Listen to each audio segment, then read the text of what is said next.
Welcome to Potentia's podcast. I'm Neris Walters, co-founder of Potentia. And I'm Dominique Highfield, CFO at Bloom & Wild.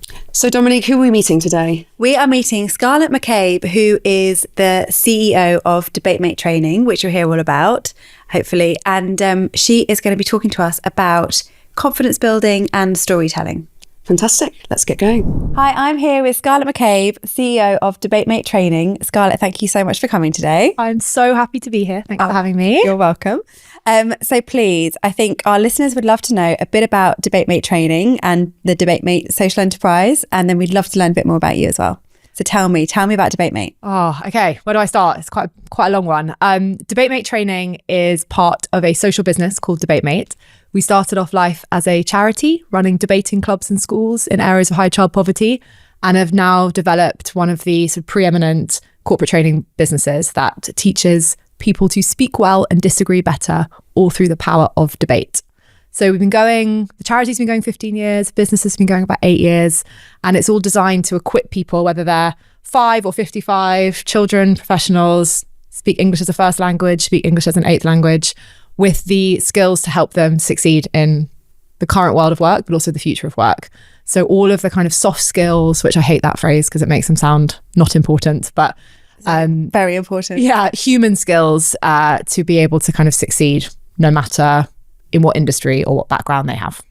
And I obviously a bit more familiar with DebateMate than most. I love it because it teaches us those skills that are so important now in the world of AI, right? So you were talking to me about previously about the empathetic and active listening and having a point of view. So these skills, these softer skills, are becoming more and more important, aren't they? They have always been important. The ability to communicate well has always been essential. Now in the age of AI, they've gone from sort of nice to haves to must haves.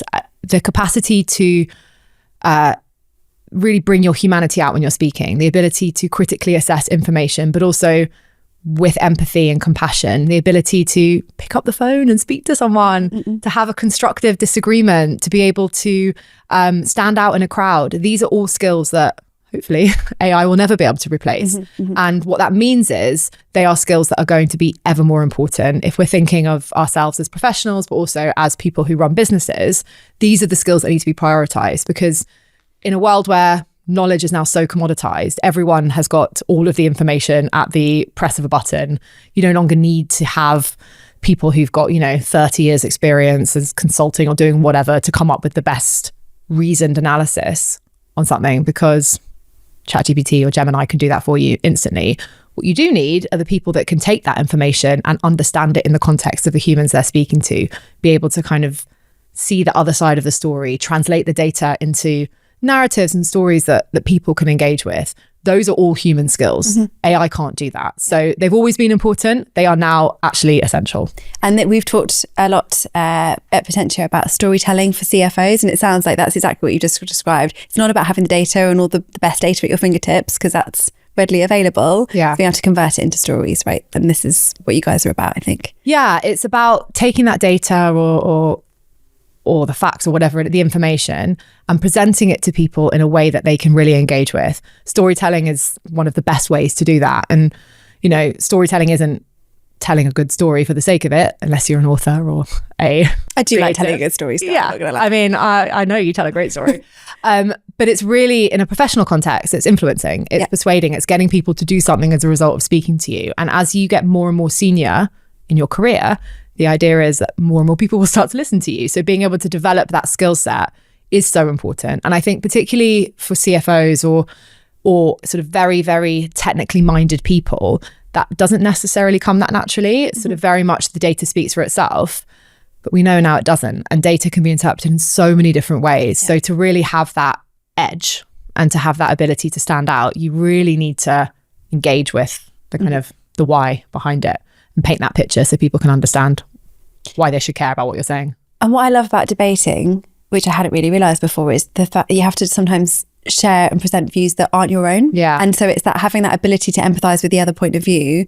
And often in my job, not very recently, but sometimes you do have to present data that you might have a personal differing opinion to. So, or a strategy that you might have a slightly different take on. So it's a really good skill to have, isn't it? It's so important, being able to see things from someone else's perspective and really understand other people's views, like it develops, that understanding will then lead to empathy. And that's such an important skill in life. Like I wish more people had empathy. And you see the way that people disagree with each other online and the kind of vitriolic hate that comes out from particularly some of our politicians more recently. You just think, God, this is so miserable. Like if people had a bit more empathy and a bit more compassion and kind of respect for other people's opinions, the world would be a lot happier. But in a business context, it's actually a massive strategic advantage being able to see things from other people's perspectives. Because if you can really understand the motives of someone else, even if we're not asking you to change your mind, but just really understand it, it means you can critically assess your own strategy much better. Yeah. And then the flip side is obviously, as you get into positions of leadership, you have to advocate for strategies or priorities which you don't necessarily agree with. But if you agree with the overall goal, which is the business succeeding or sort of the team moving forward, then you can kind of get behind it. And actually, there's a nuance and there's an art behind presenting an idea as yours that you don't agree with.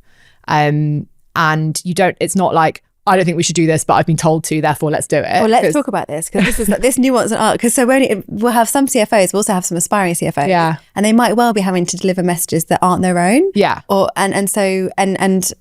often you'll be put in that situation. So how do you narrate that so successfully? So I think there's kind of a distinction between narrating one that isn't your own, but you might agree with it, fine. And then narrating one which isn't your own and you really don't agree with it. So in terms of the first one, it's understanding the why behind the strategy and then being able to articulate that within your own frame of reference. So let's say there's a shift in strategy focusing on looking more at brand rather than, I don't know, processes, let's say. And that obviously has a direct impact on any kind of financial metrics. You look at it from your perspective, from a finance perspective, as a stakeholder for you and your team, and really understanding how you can articulate that in your context. So you don't have to say, we're doing this and I've come up with this idea. You can say, look, this is a strategy, but actually where I think it really works for us is X, Y, Z. So you kind of take the message and you articulate it for your frame of reference and your stakeholders. We always say at DebateMate, when you're articulating a message, whether it's your own or someone else's, you have to have a listener-led approach rather than a speaker-led approach. So what are they going to hear? So what are they going to hear versus what are you going to say? And the kind of metric to think about is what do you want them to know, think, feel, and do? Yeah. And if you can do all that, you're good. That's how I write my board packs. I have a do, feel, know. Yeah, you go. Yeah, exactly. Yeah. And it's kind of, if you put yourself in their shoes, you will be fine and you will be able to articulate the same message to one lot of stakeholders slightly differently to another based on what they care about. Where you don't agree with it, and this is where it gets a little bit harder, there's nothing less inspiring than hearing a leader be like, I don't think we should do this, but we have to. Yeah, no one wants to do that. Yeah. No, because it undermines your credibility as well. It doesn't feel good as a leader to be doing that either. It's not a very inspiring leadership. No, it's not. Or then worse is when they're like, I don't feel comfortable with this. And you're like, well, if you don't feel comfortable with it, why should we feel comfortable with it? Why should we go and do it? Yeah. So I think the way you do it then, and if it's something you really don't feel comfortable with and you haven't been able to kind of deal with that prior to the decision being made, then it's being honest, being like, look, this is difficult. I understand why people would have some objections to this. I did have some objections to it, but in the context of the kind of common goal that we're going towards, so you focus on the end goal rather than the process, then that can help it feel a bit more authentic to you, and also still inspire confidence in the people that you're speaking to. So what I heard here, if we unpack this, in the first instance, it is find things that are going to resonate with the people that you're talking to. So the functional, for example. The second is tell people what they're going to hear, not what you want to say. Yeah. And then the third is marry it back to an overarching reason why and the overarching goal, particularly if you're struggling with the nitty gritty of what you're being asked to do, right? Is that 100% nailed it? Super. Amazing. I'm also really pleased I'm already doing the do, feel, know. I feel like I'm winning here. So absolutely. Good. You are. Always. So tell me then, what I'd love to know more of, and I think everyone would enjoy to know, tell me, debating is a skill that I remember from school. Not everyone did it at school, but how did you get into it and why have you created a business out of it?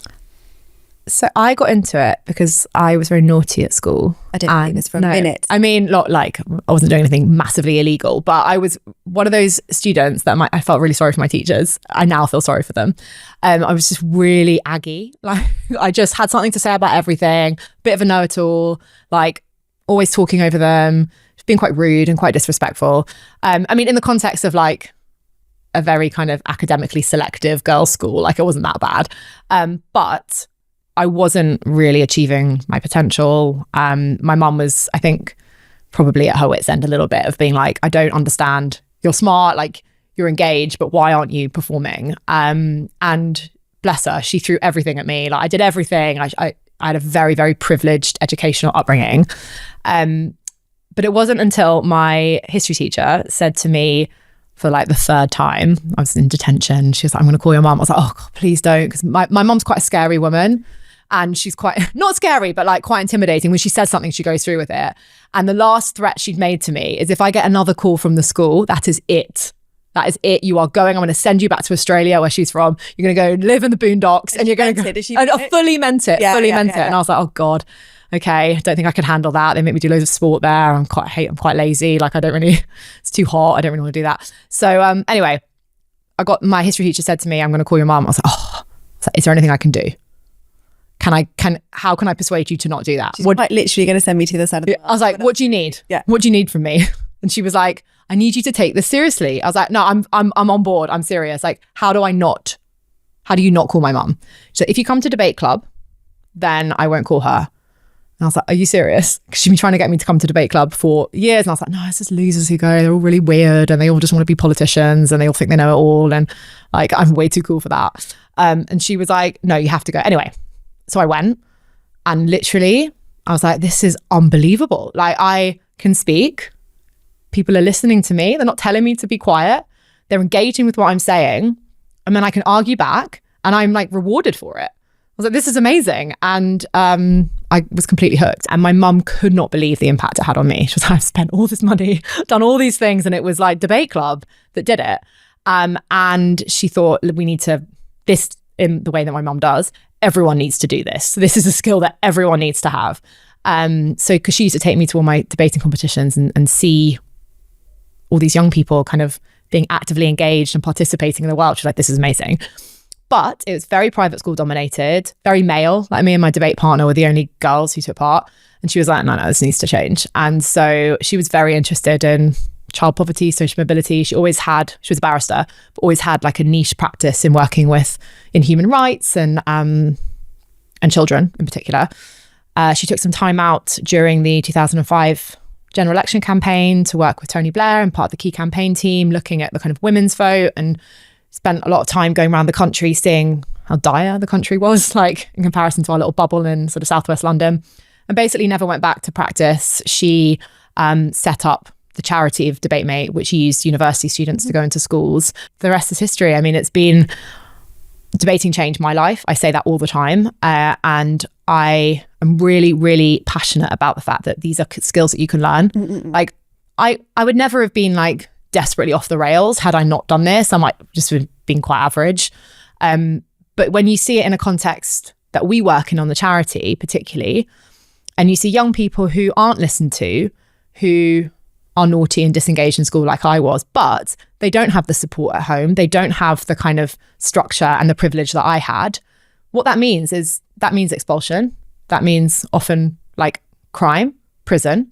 And you see that trajectory. And I've seen it again and again and again with the young people that we work with.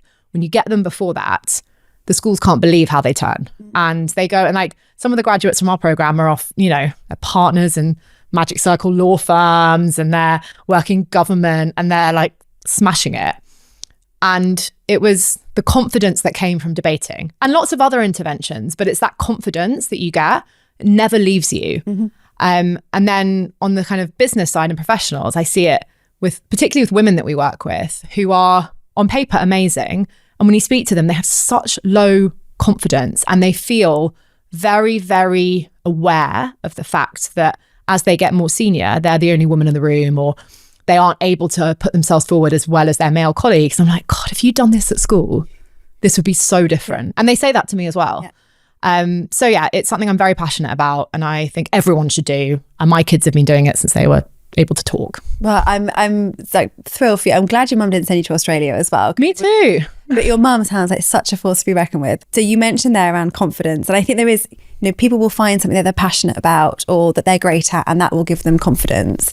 And that's really important that everyone finds their thing. But there sounds like there's something so unique to debating, or the skills that you learn in debating, that gives so many people confidence. So talk to me, for the people that are listening that aren't the most confident speakers in the room, or hate public speaking, or dread speaking up in a room, what are those top tips, and how, if we can synthesize it down for people, how would you synthesize it? So confidence is a skill. Like you don't just wake up one day, you're like, "Ooh, I am now confident," and therefore you are. I do have days where I wake up more confident than others, but yeah, exactly. And yeah, some days where you wake up like, absolutely, I'm not speaking to a single soul today. Yeah. So if you understand that it's a skill, what that means is you can learn it and you can develop it, but it does take practice. Mm-hmm. And I think the first thing to think about with confidence is, we talk about it in the context of communication. And what that really means is that if you're a confident communicator, you can be in any situation and know you can handle yourself. Not be scared if your mind goes blank, because you know how to handle it. Not be scared if you're asked a question you haven't thought of. And know you have something to contribute. So what that means in practice, as a kind of set of skills and a toolkit, is, I think the first thing is realizing there's no one like archetype of a confident communicator. People often think they have to sound a certain way and speak a certain way, and if they don't have the right accent, or if they don't have the kind of very statesman-like way of speaking, that they're not going to be impactful, or if they're someone who's more quieter versus louder, that they're not going to, have impact. And I think that's really wrong. Like, I think there's so many examples in history of amazing, impactful communicators who are very quiet and considered, and also examples of people who are very loud, who are just like, you can't listen to. So I think first of all, it's recognizing there is no one way to effectively communicate. The only effective way to communicate is the way that feels right to you. Yeah. So what that means is we need to have control over the way that we speak. So this is the kind of second tip and the main bedrock that underpins our methodology. Right, to get the secret sauce. Yeah. So it's being intentional about the way you communicate. If you're someone that speaks really quickly, that's great, but sometimes slow it down, because you can lose people when you speak really quickly. If you're someone that uses filler words, so like, which we all do, that's fine. But try not to do it at the beginning of when you speak, because the first thing that comes out of your mouth is so like, just personally, just for me speaking, that's not going to have as much impact. If you're someone that hedges when they speak, and what I mean by that is you use hedging phrases. So just checking in about this, or my opinion on this, or personally, just for me, speak, things like that. Or even, British people say sorry before they even walk into a room. Like, sorry, just want to come and get a cup of tea. I say sorry even if it's your fault. Yeah, exactly. All fine. Yeah. But think about the intentionality behind that. Sometimes try not to say it. I've actually banned myself. If I reread an email, I always take out just. Just, yeah. I've banned myself from saying just. There was a study that was done that showed that people who say just tend You're to be... You're undermining yourself. Yeah, and they tend to be women. Just want to ask this. Yeah, exactly. I want to ask this, yeah. The only caveat to that is that sometimes it's appropriate. Like if you're chasing a client for something, or there's a power dynamic there, sometimes you need to soften, and that's absolutely fine. Or like if you're a doctor and someone asks you your opinion on something, you're not going to inspire loads of confidence if you're like, well, just for me, personally speaking, I think that you are, about to die. You don't sound great about that, do you? But if you're not really sure about what you're about to say, you say what you think first, and then you soften it with, that's just my opinion, or personally speaking. So first thing is know one way to communicate. Second thing is like have control over the way that you speak. So know that everyone has their foibles, but own what yours is and play with it, or try and play to the appropriate places. And then I think the third thing, and again, it kind of depends on the context that you're in, whether you're speaking one-on-one, whether you're in a big group, whether you are kind of, speaking about something you know about, but versus something you don't. But don't be afraid to fail. There's this kind of perception that you have to know it all when you're speaking and when you're presenting an idea. And if you don't know everything about something, then you shouldn't say it. But actually, I think that's really wrong, because we're not robots. Like that's our sort of fallibility, and our, the fact that we might get something wrong is what makes us uniquely human. So don't be afraid to make a mistake. Don't be afraid to not know the answer. Simple things like, if someone asks you something you don't know the answer, be like, look, I haven't actually thought about that before. I'm not 100% sure. My instinct is this, because you will have an instinct, but let me go and double check. Let me check the numbers. Give me 10 minutes and I'll get back to you. And then get back to them. Get back to them in 9 minutes. Follow up. Yeah. But do it. Like, but don't be afraid to say what you think, but then caveat it with like, that is just, I just need to double check it. Again, if you say something and someone actually says, well, that's wrong because of X, Y, Z, be like, oh, okay, cool. All right. Thanks so much for pointing that out. Let me go and check this and get back to you. Like, it's okay to be wrong. It's okay to not have the answer. We've all been wrong. Yeah, we'll all be wrong again. Exactly. And women in particular tend to struggle with this. I hate to gender it because there are lots of men who struggle with it and lots of women who don't. But there's been so many studies that have been done about the willingness that women have to speak up if they're not 100% sure they have to be more confident on the answer than others. Yeah. And so I think that's my main kind of mindset shift, particularly if I'm speaking to women around confident communication. Like, it's okay to be wrong. It's okay to not have the answer. It's how you handle it in the moment that matters. And so if you are yourself and if you try and control the controllables, which are the first two tips, then it doesn't really matter if you're wrong. It doesn't matter if you make a mistake. You can come back from it. You'll be okay. And so you talked about CFOs specifically. In terms of, we've been talking a lot at Potentia about storytelling being really important, more important than ever from CFO's perspective. What does that look like for you in terms of what makes a good story, and how have you seen senior execs use storytelling to their advantage? So storytelling is a buzzword that people love to talk about, and I'm so here for it because I love it as well. I think it's, there's this kind of like archetype of, start with a personal example and, you show your vulnerability and all of that. Like, that's all fine if you feel comfortable with that. Not always relevant when you're trying to describe the 2027 budget, for example. When I was 6. Exactly. It's really the mindset around not letting the data speak for itself, like putting the data in the context of the story behind it. So rather than just presenting a set of figures from Q1 and being like, so for, Q1 next year, this is what it's going to be. It's why. Like, what have you learned? What is the real life example of that? What are the implications of it? So I always say, before you present the example or the facts, present the logic or the thinking behind it. So you start with the thinking and then present the example rather than the other way around, because people tend to present the data or present the facts or the kind of statistics they're looking at, and then they explain their thinking after that. But what happens if you do that is that people get caught up on that. They get caught up on those figures. And they don't listen to the rest. And for every one figure you've got, someone else might have a slightly different. And then they get really like, well, you said it was 16 and then actually it's 15% or whatever. And then you're like, well, that doesn't really matter. The point is, we should do this because we saw an increase, whatever the, you can tell I'm not a CFO. But the point is, if you start with the logic and you start with the reasoning, then you present the data that supports it, people are much more likely to buy into the why behind what you're doing. So they're much more likely to agree with it. The whole point about storytelling and the reason why it's so relevant is that it's all about, as I said earlier, influencing and persuading and bringing people along the journey with you. And you can't do that by data alone.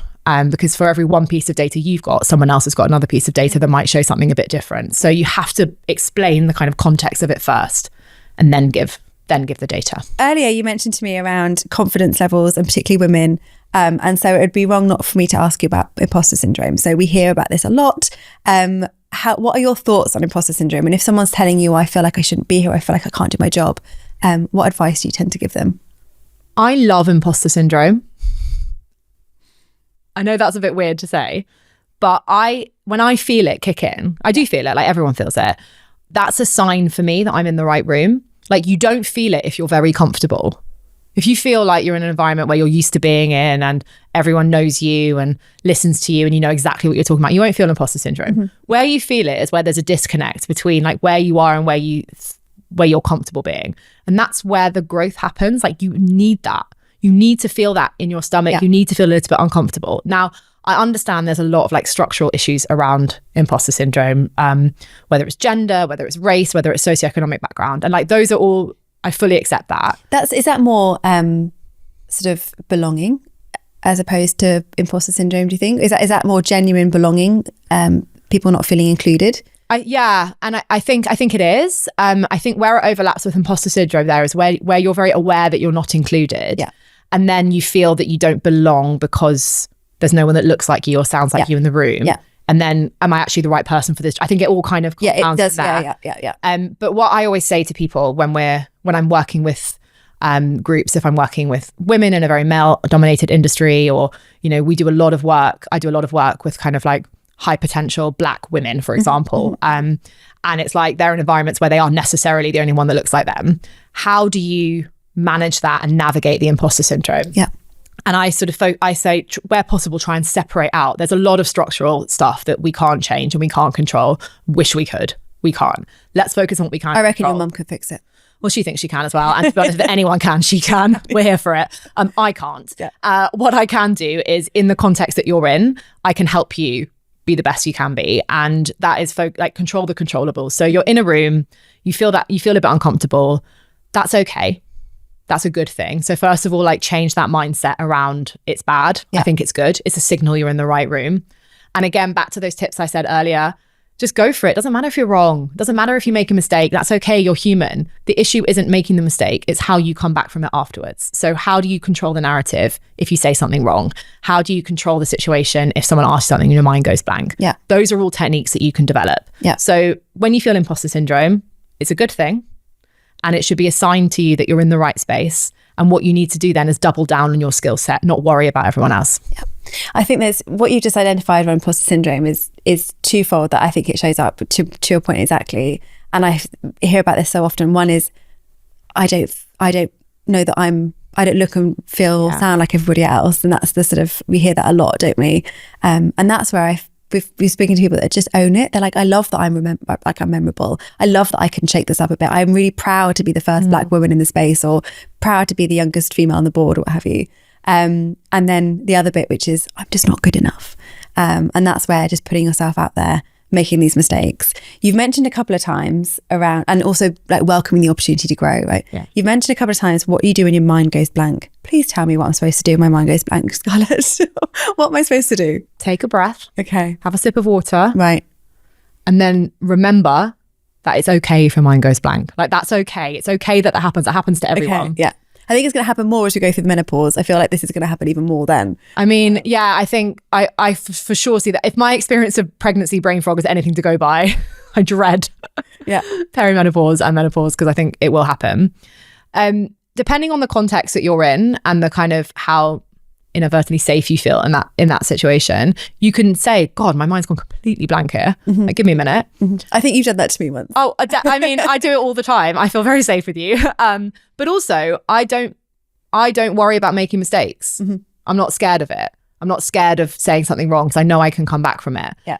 So it's giving your mind and your body time to catch up with each other, because your mind goes blank, not because you genuinely don't know what to say, but because you're in panic mode. Yeah. So you have to breathe, because breathing regulates the nervous system, calms you down. Do a few kind of inhale, exhales, whatever it is. Yeah. Take a sip of water, because that's like a socially acceptable way to kind of pause. Yeah. That can help you regulate. Don't panic. It's okay. And then if you can say, look, my mind's gone a bit blank, just give me a minute. Or just once you do that kind of calming mechanism, then just start with one thing. Just say one thing. You could that one thing could even be, that's so interesting. I hadn't thought about that before. Really, I've got probably 3 things I want to say about that. That's a good 10, 12 seconds for your brain to kick into gear. I always say there's 3 things I want to say, because I know I'll come up with 3. You could just have one thing. And then by doing that, you kind of, your brain and your body kind of catches up, and then you get into it and you'll be fine. But it's that instinct when your mind goes blank, the instinct is to just start talking and hope that something comes out. Don't do that. Yeah. Take a breath, have a sip of water, remember it's not the end of the world, and then just start and you'll be fine. Yeah. And so many people will be thinking about these critical impact opportunities they have. They'll be like, but Scarlett, it will be the end of the world. I might lose my job, or I won't get the pitch, or I'll make a fool of myself in front of the whole business. What's the worst? I'm trying to think. Have you seen anything really bad go wrong, or what's the worst thing that's happened to people? I mean, it isn't. I've honestly never seen anything that bad where you're like, oh, yeah, they're done. Scarlett, I've got a couple of more questions I want to ask you, if that's okay. One is around, we've mentioned gender a little bit. In terms of your career, how has gender, do you think, ever impacted your career, either positively or negatively? It's a really good question, because I'm obviously a CEO of my business, founder of my business. My business partner is my mum. We're a very female dominated team. We have like 2 men in my team. So day to day, it's very much just how it is.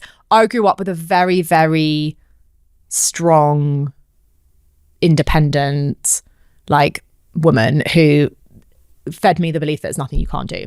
So I was never really aware of a lot of the like structural issues facing women, to be completely honest. Very naive about it. And when we first started doing the training that we were doing, I was very passionate about not having work focus specifically on women, because I was like, that makes it seem like if we have women's leadership training or women's confidence building training, I was like, it just makes it seem like women are the issue. So I was very anti it until we started getting demand from people to actually be like, look, I am really at a disadvantage because of my gender and the way I communicate. I can see it. I need this help. And we were getting this again and again and again. I was like, okay, maybe there is a space here. But again, I hate to gender it. And there are, very much exceptions to every rule. So I think being a woman in my industry has helped me in terms of like being able to kind of present that there's no one effective archetype of effective communicator, i.e. kind of a white man. So it's helped in that regards. I am regularly in situations, particularly with the work we do internationally, where I am the only woman in a room of sort of at board level, C-suite. We're doing more and more working at that kind of senior level now, where we're facilitating conversations. And I think it's an asset for me, to be honest. I think to your point earlier about like owning your difference, I do think it's an asset. I'm very aware that I am like a sort of a privileged white woman, which is very different for any of my colleagues who don't have that same privilege. Intersectionality is really important. It's really important. It's really important to acknowledge. And I can see it, I have mixed race daughters. Their experience of growing up in the world of work will be very different to mine. And I fully accept that. I hope by then that the situation will have changed slightly. But also I've instilled in them the skills, that the sort of belief that I have that there's so much we can't control, but let's focus on what we can. So I think it has been an asset. My confidence in the way that I communicate means that I do call things out when I see that. I'm not afraid to. It's got me in trouble a few times. With your history teacher, I think. But yeah, she's amazing. But ultimately, like, I'm proud of it. I think it's good. I've got one more question for you. Obviously, I'm CFO at Bloom Wild, and we send flowers to people, care from afar. And I would like to send a bunch of flowers to the person that is cheerleading and championing you right now. So when this goes live, we'll send them some flowers. So tell me, who am I going to send some flowers to, and why? That's a great question. Is it cheesy to say my husband? No, I thought you were going to say your mum, but yeah, your husband needs some airtime, so come on. Yeah, no, only because, my mum, yes, but she's already got a Bloom Wild subscription. For my birthday present to her a few years ago. It's my husband because he really pushes me every day. And he's not like sitting there being like, oh, darling, you're so fantastic. He usually says like, come on, do better, be better. But he pushes me, and he really obviously knows me and knows my mum and our dynamic, but really like gets me like motivated every day and calls any BS on me, but also is my biggest cheerleader. So I would send flowers to him, but also that's a slight hack because he lives with me, therefore I would get the flowers. I think that's like the loving mentality. Also like what expect good outputs. Yeah, no, perfect. We will send your husband some flowers. He sounds like he's very deserving. Cheerleading is important, right? And I think being able to do this job and having the support at home, that's certainly something that I've noticed. Equality in the workplace can't happen as well till you have equality at home. And I think husbands are very important, or partners are very important in this space. Yeah, I'm a big fan of equity over equality, because I think if it's equality we're looking for, we're setting ourselves up for failure. But important refinement, thank you. Yes, no, it's just I've been thinking a lot about it recently. But yeah, you've got to have that support, and particularly when there's kids involved and all the dynamics that come with that. You've got to have it, and hopefully he considers me a big cheerleader to him as well. So it goes hand in hand. It works both ways. Yeah. Sounds like a great partnership. Scarlett, thank you so much for coming on. It's wonderful to hear from you and give us all some wonderful tips. So thank you ever so much for listening. Thanks for coming. Thank you for having me. I loved it. Dominique, how did that go? I really enjoyed it. Scarlett, a bundle of energy with some really relevant experience for our listeners. What were your key takeouts? Gosh, there were so many. I think for me, what really resonated was control the controllable, which I think a lot of our women will definitely understand and resonate with. And then it was the imposter syndrome part, which is a different take for us, I think, which is... She likes imposter syndrome. She does. It's a signal you're in the right room. How incredible is that? What were yours? So definitely those two pieces as well, but also don't be afraid to handle things that go wrong in the room. Whether you're taking something away or whether you're just having a little moment, in terms of just pause, and it's how you come back from these things or how you handle them in the room that really is important. And then the final one for me was seeing things. So don't be telling people what you want to say, but be telling them what you think they need to hear. And so just reframing that, being a bit more empathetic in terms of how we get our stories across and how we get our data across. Definitely. And I think some different skills and advice for the CFO playbook. Yeah, we've got some hard messages to give. We've got some difficult data to share. And I think she gave us some really good skills to handle that going forward. Brilliant. Super. We'll catch up with you next time. Thank you for listening.